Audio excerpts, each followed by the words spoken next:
Di ka man lang nag-isip, di ka man lang nagkape. Di ba sang kita pitimpla ni Made na magkape.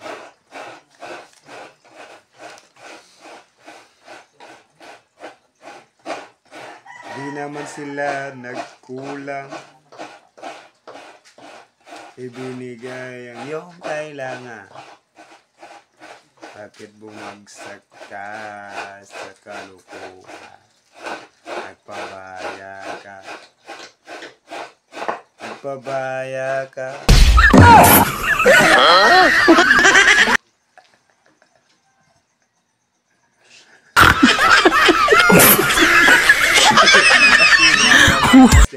Yun nga pala kapatid ko.